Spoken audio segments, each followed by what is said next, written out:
Everyone, it's Sami from Sami's Sweet Life, and I've got little Stella here. This is going to be our 2-week update. I'm going to try to make it much shorter than our first week update. I feel like there was a whole lot more last week, and again, I have my notes on my phone so I can refer to them. So let's go ahead and get started. She is just napping away right now, so hopefully she will continue to do so. So on her 1-week birthday, Grandma and Johnny went out to run some errands, and they left me home alone with both girls. And at the time I didn't realize that it was my first time flying solo with 2 kids, but it went really well. And just like midway through having them both home, I was like, oh my gosh, this is my first time being home solo with both of them. And it was great. Stella napped a little while and Olivia and I played. And then when Stella needed to nurse, Olivia went and played by herself for a little while. Some of the time I was nursing on the couch, Olivia brought books over and we read them together. And that part was really sweet to have like all 3 of us there on the couch together. Olivia really likes to be involved still with everything. The newness has not worn off yet, so she's just obsessed. Any little squeak that Stella makes, if she whines or cries or anything, Olivia's running up, making sure she's okay. One thing we learned really early on is she does not like the swaddle at all. In most of my ultrasound photos, her hands are up near her face or in front of her face or to the side, and that's kind of how she sleeps. Right now they're kind of relaxed, but a lot of my sleeping pictures I have of her have one arm like this, the other arm like crossed over like under her chin, and she just likes her arms free. So we did try to swaddle her for a while and it just was not working. Like she would get those arms out, she would get fussy if we did like contain her arms. So I have swaddled her a few times just around her stomach and she seemed to like that. And also going with that, she does have the Moro reflex where they fling their arms up. Just like if she hears a sudden loud noise or something startles her, she does fling her arms up, but she doesn't wake herself up. I think for whatever reason, the reflex doesn't bother her that much. One thing she loves is her car seat. We get her buckled in and at first she doesn't like it. She'll whine a little bit, and as soon as we get going in the car, she is out. She stays out the whole time we're in the car, and it's been really nice. I want to say early on Olivia slept in the car, but after a certain couple of months, she did not sleep in the car at all. She did not sleep in the car seat at all. And I'm hoping Stella will sleep in the car. It would be nice because we did leave Olivia in her school over on the other part of town and it takes a while to get there and back. I'm hoping that for pickups I can time it right to where I feed her beforehand and then she just sleeps in the car pretty much the whole way. So that would be really ideal. So far she's gone on 4 car rides, 2 to her doctor appointments, 1 to my doctor appointment, and then 1 to Trader Joe's. That's the first time we really like took her out anywhere. We just ran in for a couple of things and she did great. She just slept basically the whole time we were there as well. She's still on the baby newborn schedule. It's basically the same thing I said last week. She just basically snuggles up and sleeps and eats and poops, and that's about it. She does have awake times and she's had more alert times, or at least longer alert times, a couple of the days, and some of them have been at night, which has not been fun at all. I think she is getting used to diaper changes finally because she does not fuss to the same level. Like, it is the only meltdown worthy, scream cry worthy thing that she has gone through is these diaper changes, and she gets completely worked up, and most of the time now she doesn't. She might like whine and whimper a little bit and cry a little bit sometimes, but not every time, not scream crying. So I hope she's just kind of getting used to it. Hopefully she won't hate them forever. Hopefully it'll be just like one of those things we do. One of the things that is most disappointing about this is she hates the Halo Bassinet, absolutely hates it. She will sleep in it for maybe 20 or 30 minutes and that's it. And it's really disappointing. She will sleep in the pack and play for a couple of hours at a time. She'll sleep in our arms a couple of hours at a time. She'll even sleep in her car seat or the swing. She'll even sleep just propped up on the boppy, like sitting next to me. And I'm always like right within her sight. So if she ever were to like sink down, I would be right there. But like she will sleep pretty much anywhere except the bassinet, which is so bizarre. I don't know what it is. She does spit up quite a bit, like happy spit ups. So I ended up getting a wedge for the bassinet that you put under the mattress and it will, you know, put the mattress on an incline. Still will not sleep there. Just absolutely hates it. I don't know what it is about the bassinet, but it has been a no-go and we've tried it multiple times. We tried moving the bassinet into the living room where we usually are for her nap. She slept in it for like 20 minutes today and I was so disappointed. She woke up, would not settle back down, and then the next time she went to sleep, I held her. So I'm like, she needs more than 20 minutes sleeps at a time, you know? She sleeps really good on somebody or in the pack and play, but not this bassinet, which is so frustrating and disappointing. That thing was way too expensive.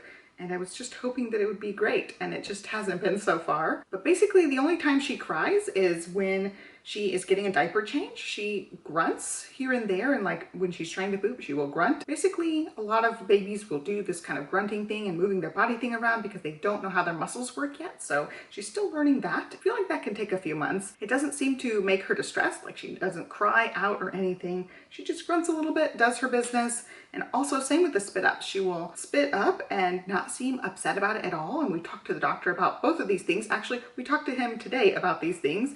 And he said, so long as the baby's not in distress and, you know, she's going regularly and she's still eating and gaining weight, then none of this is a problem. It just happens to be a lot of babies do this, and we didn't have these problems with Olivia. We definitely did not have the spitting up problems with Olivia. She spit up a couple of times here and there, but not like this. Like every feeding, she will spit up. And it's like, it doesn't matter how much I hold her upright, how much I try to burp her, she's just gonna spit up. So far, she's just a happy spitter. So right now, doctor doesn't seem concerned. We're kind of freaked out by it because Olivia didn't do this at all. So it's totally new territory for us. We're washing things all the time. And we're always making sure we have a burp cloth and a blanket with us. And it's just holding her upright for a little while, really trying to get good burps out. And even when we get good burps out, she will sometimes spit up with the burp. So it's just part of our life right now. So there have been 2 rough nights, one early on, it might have been even last week, but this week we had another rough night and she was just really gassy. So I had to do the gas massages on her belly and do like the bicycle legs. And she just seemed a little uncomfortable. She wasn't upset, she wasn't crying or anything, but she would just not settle down and just not go to sleep. And it was a long time. Like she would doze off here and there, she would nurse here and there, go through the same infant massages and things to try to clear out some of the gas. And she just would not have like a good solid stretch of sleep. And so I didn't actually get to sleep until like 5:30 that day. And usually I try to get in bed around 10 to 11. Whenever her last like feeding is around 10 to 11, that's when we get ready for bed. So it just depends on how long she sleeps throughout the day, when that like nursing session is going to hit around that time. And that's when I get us ready for bed. Then we turn on the white noise and go into our bedroom. So that's just kind of what we've done. But that night, it's like, I was just up basically most of the night with her, and thankfully I just slept in the next day. By about like 3:30, I was like, Johnny, you have to go sleep on the couch. One of us has to get sleep, because at this point grandma had already left and we were gonna have to take care of Olivia the next day. It was over the weekend, and I was like, you've got to go sleep on the couch so you can get some sleep tonight, because one of us has to get some sleep. One of us has to take care of the big kid. And thankfully it was only a couple hours later and he let me sleep in. I got to sleep from like 5:30 to 10, and there was like, I think there was one nursing session in between there. So I did end up getting some sleep, and then I did take a nap that afternoon. It was just a really, really brutal night. And I think it was just gas related. She just wouldn't settle down, wouldn't relax like this. She just kept squirming and grunting. And even if she was sleeping like that, I couldn't sleep like that because it was so loud and I knew she wasn't comfortable. So it was really hard that night. But going along with that, grandma is gone now. She did leave over the weekend. Really bummed about it. I wanted her to stay forever, like I told you guys. Olivia misses her so much already. We all miss her. I'm just so thankful that she was here as long as she was. Did have her doctor's appointment today. It was her 2-week appointment, and it's actually one day before 2 weeks. So it's the Monday. Her 2-week is actually on a Tuesday. And I did get her stats. I don't know what her height and her head size are, so I will insert those now. But as far as weight, she was 7 pounds, 14.5 ounces, which means she gained a bunch. She is over her birth weight now, and she is around the 50th percentile. I don't actually have the card with me right now. It's downstairs, and I wasn't about to like haul us all downstairs again to get it, but I will insert what percentile exactly it is. But we are super happy with that. I was kind of shocked that she gained so much. She definitely felt like the last couple days her cheeks are filling out. She's getting a little bit, I wouldn't say like rolls, like baby rolls, but it seemed like her thighs are getting a little bit chunkier, and I'm just so thankful she's gaining weight. He wasn't concerned about her jaundice at all. And I thought it was going to be like a couple of days thing. And he said it can be up to a month that the jaundice kind of sticks around because she's breastfed. It takes a little bit longer, but he's not concerned about it so long as it doesn't get worse. Like she doesn't turn more yellow and her eyes don't turn yellow. I just thought it was going to be like quicker. Like by the next appointment, it was going to be cleared up. I don't think Olivia had jaundice at all. So it was totally a new thing for me. I did read more about it. I realized it wasn't like an overnight thing like I had thought last week. And so let's go ahead and talk about postpartum. I did already film my 2-week postpartum belly shot, and I'll show it to you guys in a minute. I want to just talk about a couple of things first. I was right at about 1 week, and it stopped hurting quite so bad. There's just like one section of my stomach that still really hurts, and I still have to take the Tylenol and ibuprofen, but I'm not taking them quite around the clock. I just take them as needed. Once they start wearing off enough, I definitely need them. I can definitely tell that one part's really painful if I let both medicines start wearing off. I kind of have them staggered like you're supposed to, and that way I'm like always covered. Even when one starts wearing off, the other one's still there. And that helps a lot because I definitely have one spot that's bothering me. At first I thought it was just my incision line, but it's actually above that as well. I have major bruising on my stomach. I do have major bruising on my stomach. It's not quite as bad this week, but there's a part of my stomach where I felt like really lumpy. I actually went back to the doctor before the weekend to get checked out. There's one part of my incision that was a little bit bloody, and then there's also this lumpy bruised part on my stomach. It's underneath my belly button, but not at my incision. So like piece of my stomach right there. And so they wanted to see me back. They cleaned up my incision. She put some more steri strips over 2 different spots that she said weren't exactly perfect, but the rest of it's healed up perfectly. She's not super concerned about it. And then the bruising, she says, my organs are probably just swollen because I do have a tilted back uterus. They did have to press on my stomach a bunch to get out the blood, make sure I wasn't going to hemorrhage or anything. And they made things swollen in there. So that's where I'm getting most of the pain from, is like right at the surface where that bruise is and right under that. I don't know if you guys can see on the camera, but I'm like touching my stomach down there above my incision, and it really just is sore right there in that one spot. She said at least for a couple more weeks, take both medicines around the clock as needed. And she also said, let me know if you need the other drugs too. I have a prescription, but I haven't been taking them. I haven't needed that much pain management. So I think I'd mentioned in my last week video that I hadn't been taking the hardcore drugs except every once in a while at night. Well, I haven't taken them this whole week, so I'm definitely off of those, but I still really need the other meds. And I'm really glad I went in because she cleaned up everything, took the steri strips off, took the glue off and everything, and cleaned it up really good. And since then, my incision has not bothered me at all. Like, I feel sore and tender, and I feel some like tingling, and if I touch things, some things don't feel anything, some things are tender, but it doesn't hurt just like all the time, whereas it was before that, especially on the one side, part of my incision was just sore all day long. But once she had cleaned it up, it started feeling so much better than it had been. I think that covers the doctor's appointment. She said it's just gonna take, take a few weeks. And I was getting kind of down on everything last week thinking, gosh, it's already been a week, but I feel so much better this week. At 2 weeks, I'm allowed to drive so long as I'm not on the heavy duty medicine, and I haven't been, so I can start driving tomorrow, which is awesome. Johnny's been driving us to the appointments and things, and I felt so much better, especially the last couple days, being able to get around and move around a little bit better. I feel like probably next week I'll do some practice runs, either picking up Olivia or dropping her off next week with Stella and me, and maybe Johnny like in the passenger seat so that I can be the one driving and handling everything. I'm kind of excited to get back into that part of it. So last week I was super teary in my video, and it was like probably like a day and a half. I was super duper weepy, and also the same day and a half I was super duper engorged, like painful, swollen, terrible feeling breasts for that day and a half. I realized that night I went to take my placenta pills for the 3rd time, and I realized it may have been the added hormones from that, because part of the placenta pill thing is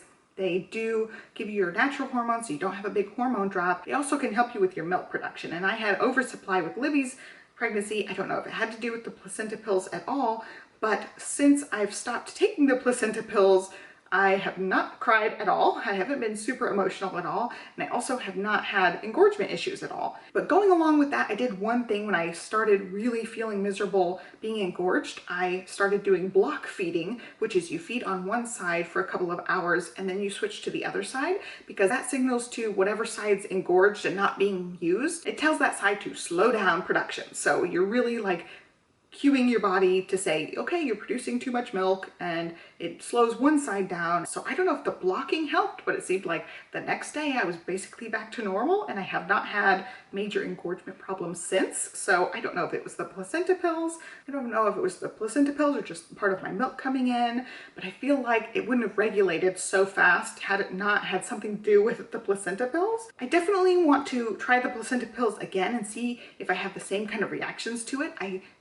I don't know, I got the major weepies for that day and a half, and I had taken the pills for 2 days, and then the engorgement, and then nothing once I stopped taking them. So I haven't cried since, I haven't been weepy since, and I don't know. I don't know if it was related or not. I wanted to point that out. I have heard that they can cause that kind of reaction, and that's not what happened to me the first time. I felt really good taking the placenta pills the first time. And as far as placenta pills, I mean my own placenta encapsulated into pills. So it's eating my own placenta.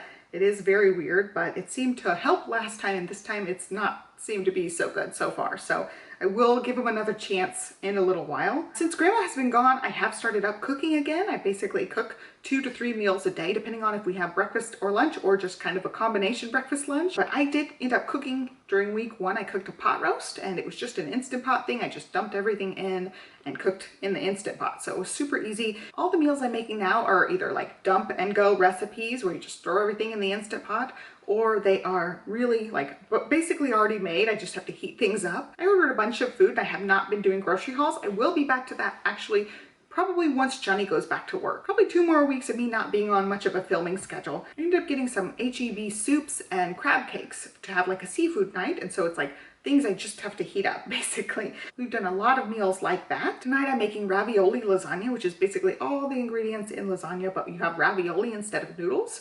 So I'm really excited about that one. That's one you just throw in the Instant Pot as well. It's things like that. Super easy things we can have as leftovers. And I'm glad to get back into the kitchen and feel a little bit normal. Most of the things I do are really quick, but if it takes me a little while, I really feel sore and my belly starts to hurt. So I have to take breaks here and there. And I haven't been wearing that belly band as much this week. The pressure on my bruise spot doesn't feel great, but the pressure everywhere else does. So it's kind of like a mixed bag, whether I have it on or not. But when I'm cooking in the kitchen, I like to put it on to give me a little bit more support because I have no abs. My stomach's just kind of like drooping, and it's just kind of uncomfortable when I'm standing there for a while. And speaking of that, we did go to Trader Joe's. We weren't there very long. We walked up and down like 3 or 4 aisles at the most, and it wore me out. Like, I was super sore after that, so I know I'm just not at 100% even when I feel really good, which is to be expected. I think my postpartum OB appointment is 5 weeks from when I gave birth, and usually you get cleared around 5 or 6 weeks for any kind of thing. You're not usually cleared until 6 weeks, so just 2 weeks out, and I feel like I've made major progress this week. I've been able to get up and down a lot more, and most of the time I feel pretty good. I'm just trying to take it easy as much as I can and get in some walking here and there. The weather's starting to get a little bit nicer, but the mosquitoes have not gone away yet, so we haven't been outside all that much. But soon we're going to be able to go outside all the time, and it'll be great. I kind of wish I had done grocery haul videos for you guys, because I spent like $250 at the grocery store, and then we spent another, I think it was like $80 at Trader Joe's over the course of the last like week and a half. And it is because I am starving. I want to eat everything in sight, and everything looked good online. And I ordered tons of different things for tons of different recipes because I didn't know what I wanted. And we also got our first butcher box. I filmed an unboxing. I still have to edit it, but we got a butcher box and we're trying that out. So we have a bunch of meat in the freezer. And so our fridge and our freezer and our pantry are all stocked full at this point. Our house is definitely full of food, and it's just because I'm starving and I just think everything sounds good. I kind of expected this to happen around my 2nd trimester, and it never really kicked in, and now I'm just starving. And that's due to the breastfeeding, and I do remember this happening with Olivia as well. And I'm trying really hard not to overeat. I know I have to eat extra calories to breastfeed, but I don't have to eat as much as I think I need to eat. So I'm really trying to watch it, not just fill my pie hole with junk all the time. So I'm trying to eat healthier things. I pick out fruits instead of chips or things, even though we have lots of chips in the house as well. But yeah, my appetite is super raging right now. I'm struggling more on the water side. During my pregnancy, I was just craving water like it was going out of style, and now I'm just not craving it as badly. So I really have to push myself to drink enough. I feel like my lips have been chapped, my skin has been drier. I know I'm not pushing myself enough to drink enough, because I really have noticed it. Especially this week, I've noticed I really need to drink more water. And let's see, the last thing I have written down is my weight. So last week I was at 191, and this week I'm at 186. So that is 6 pounds down. And that's just weight due to the swelling, due to losing some fluid. And I definitely feel quite a bit less swollen this week. So 6 pounds is pretty good for a week. And like I said, I'm basically eating everything in sight. The only food thing I'm doing, I'm really trying to like watch, am I hungry because I think I'm hungry, or am I hungry because I'm just being hormonal? And I also try to grab fruits. Some of the times I'm like, man, I'm just starving. I go and grab a banana and I'll eat that instead of grabbing like the bag of chips or whatever. Also, it really helps that Olivia's home because I don't want her eating the junk, so therefore I can't eat the junk in front of her. So that really has cut down on some of the junk eating. I have to pick healthier things when she's there because I don't want her filling up on cookies and candies and things like that. I can't eat stuff in front of her like that. So I will grab fruit lots of the time when she's home and present, just because I want to set a really good example for her. But I think that is it. So I'll go ahead and cut to the clip of my postpartum body. Actually 13 days, so basically 2 weeks here. And I feel like it's gone down a whole lot from last week, but it's still definitely soft and poochy, like hangs over a little bit. It's definitely flabby right there. You can see what it looks like. And that is it. So I hope you guys enjoyed this video. I really can't believe she slept through the whole thing. She had a really busy and exciting morning because she had her doctor's appointment, and this was her 2-week appointment. They did her heel prick, which they took blood from her heel. She lost it. She screamed, cried for quite a while. So I know she's worn out after that experience. I hope that we'll get good sleep tonight as well. But I hope you guys enjoyed it. Hope you guys liked seeing this little one. I've been calling her a little nugget. Oh yeah, you're moving now. You know I'm talking about you. I've been calling her my little nugget. I just really, you know, I'm so obsessed and so in love and cannot believe she's here. I'm still shocked that she's here and she's 2 weeks old. And I'm so glad to be able to share this with you guys. I loved reading your guys' comments over the last few weeks, and I really appreciate you guys leaving such kind, loving, supporting comments, and I'm glad you guys are glad that she's here as well. And just thank you guys so much for being our little extended YouTube family and sharing in the joy with us, because we're just so filled with joy. And I think that's pretty much it. So once this one wakes up, I'll go ahead and feed her, but that's it for this video. I hope you guys enjoyed it. Give me a thumbs up and subscribe. I have one video that I've already scheduled for this same week, so it will go up, then this will go up, and then I don't know about for next week. I'll do a 3-week update for next week, and I don't know if I'm gonna get anything else edited. I do have that butcher box video to edit. I also have a couple other videos I can edit, and I just don't know if they're gonna get up. I don't know if I have the motivation for it right now, so you'll just have to stick around and see. Have a great day. Thanks for watching, and I'll catch you next time. Bye.